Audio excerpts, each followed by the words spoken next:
So continuing the 2025 IPL previews, I'm going to talk about DC, who I thought they finished the auction in a very good state.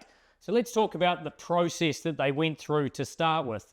So for a start, they retained 4 players. So when DC had their retention, they hung on to Kuldeep, Tristan Stubbs, who had a really breakout season last year, and a finisher, a power finisher, is always in high demand in the IPL auction. So good move to hang on to Tristan Stubbs. Also a useful off-spinner, so that can help and balance the squad. Axar Patel, who has been named as captain. Obviously, we know how well Axar has performed, even for India recently at the Champions Trophy. He's been moved up to 5 in the one-day setup, and I'll talk about where he might fit in this lineup a little bit later on. But, absolute world-class player, and one that DC will rely on this season. They also hung on to Abhishek Parel. They got him as an uncapped player at 4 crore. Very fine wicketkeeper, so he's from Bengal. Played some good cameo innings, either opening or batting at 3, and he's that left-handed power player. So really good business. I mean, they left some players out there they would have wanted to hang on to, but they went into the auction with plenty of cash trying to reshape their side. They also had the 2 right-to-matches up their sleeve, which they did use, and I'll talk about those in a moment.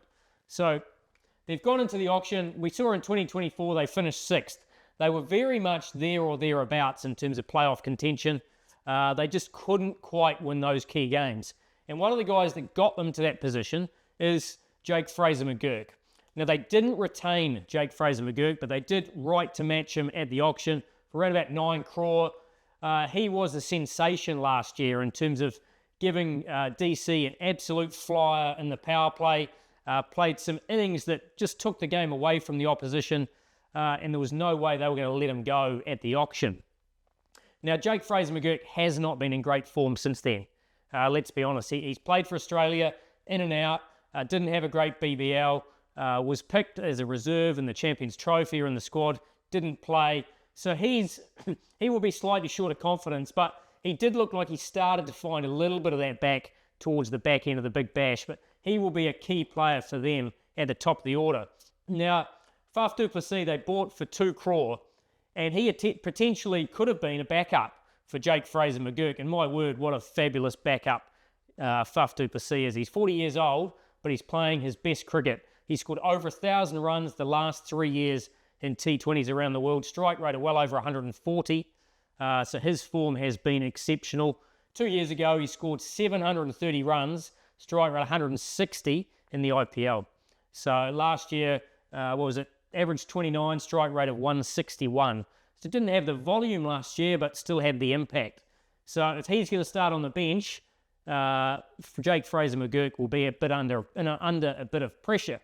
But I'll talk about what they might do with Faf in a moment. Now, KL Rahul, I think, was also a very good purchase. I think there was a lot of talk, myself included, prior to the auction, where I thought KL Rahul would have been one of those players that got close to the 20 crore mark.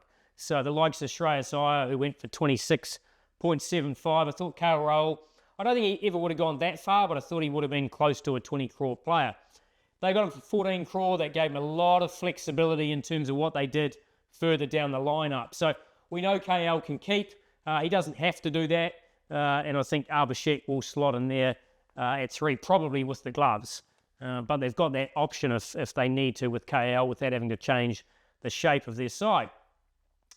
Harry Brook, I'll talk about him in a moment. He was purchased to bat at number 4 for DC.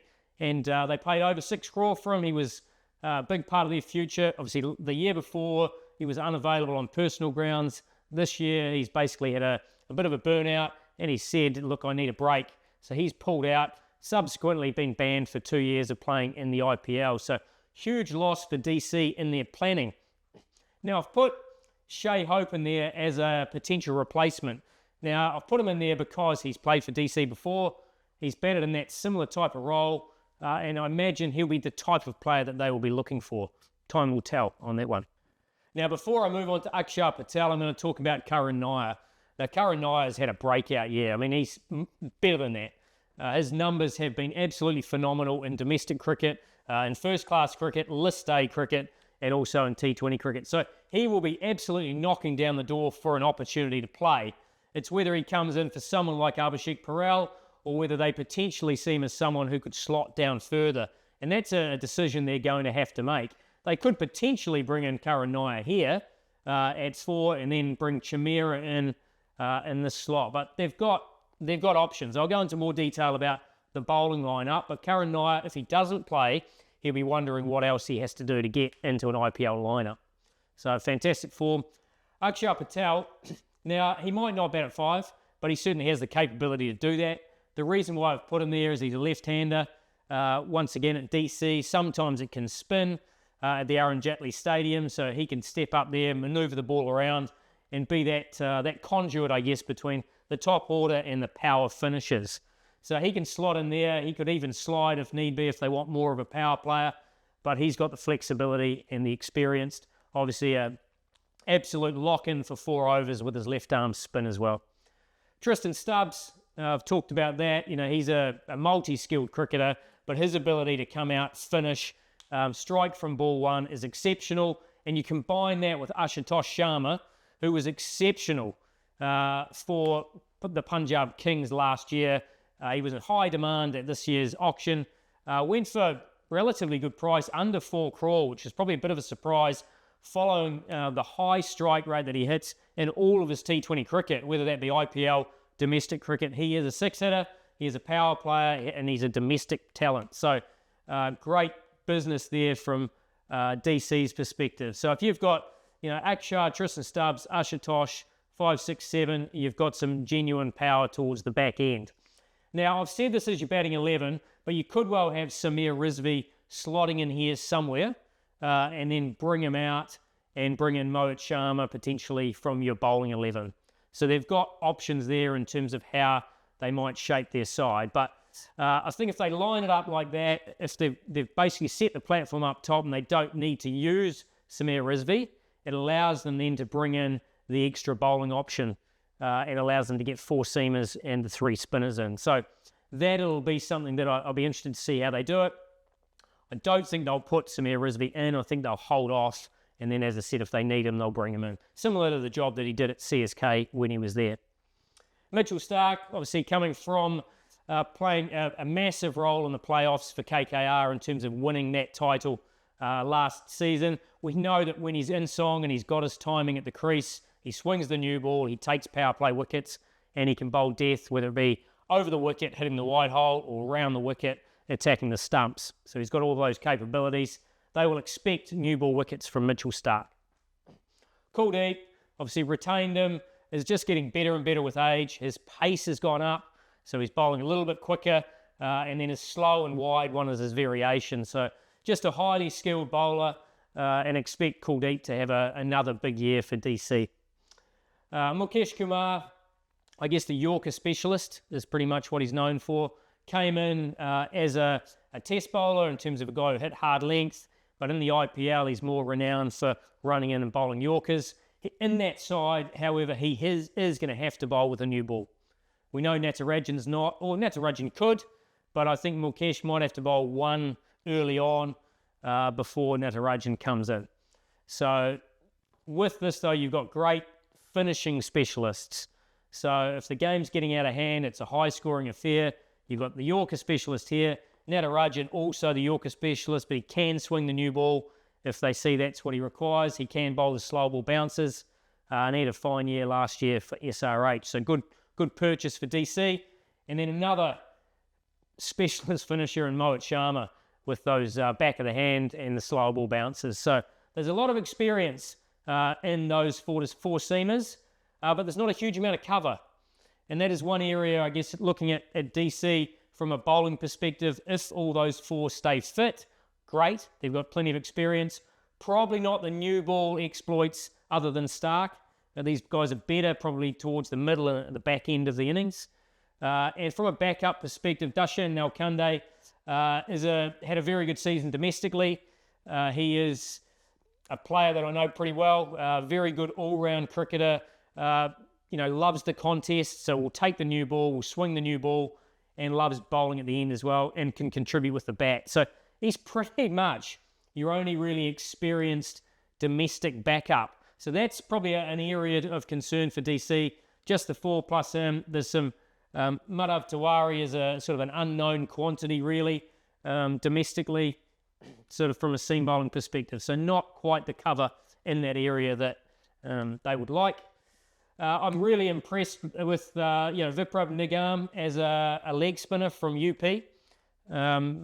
Bowls quite fast leg breaks, relatively short, can bat nicely as well. So, whether they get on turning surfaces, they want to play another wrist spinner, or if Kuldeep was to get an injury out for a game or two, be interesting and exciting to see the likes of Vipraj come in and see how he goes. And Triparana Vijay, the off spinner from Andhra Pradesh, is exciting talent as well and has some ability with the bat. So those two are exciting talents, although they are a little bit unknown at the IPL level. Dushmantha Chameera, pretty much a straight swap for Mitchell Starc. Great with pretty much more of a new ball bowler, but can come back, can bowl slow ball bounces, a good bouncer. He's got genuine pace if required. So, and Donovan Ferreira, I think, is a straight swap for Tristan Stubbs from a power perspective through the middle. So they can keep that same sort of shape. AJ Mandal, another left arm orthodox, can bat a little bit, but useful with ball in hand. So if conditions suit, he could do a job. So if I look at that squad, there's only 7 overseas. So, that from a seam bowling perspective, Chameera, who's had a lot of injuries over the last 3 to 4 years, missed a huge amount of cricket. He's the only backup for Starc, so that is a little bit of a concern if heading towards the back end of the season. Exciting in terms of for Hemang Badani, who's been promoted to head coach, did very well at the IL T20 with the Dubai Capitals.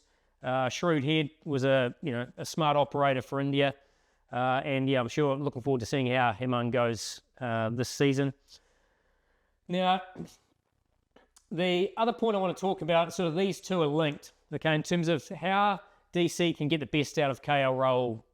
Now, there's been a lot of talk about KL Rahul in terms of during the power play, and his strike rate in the power play from 2019 to 2023 was 116.8.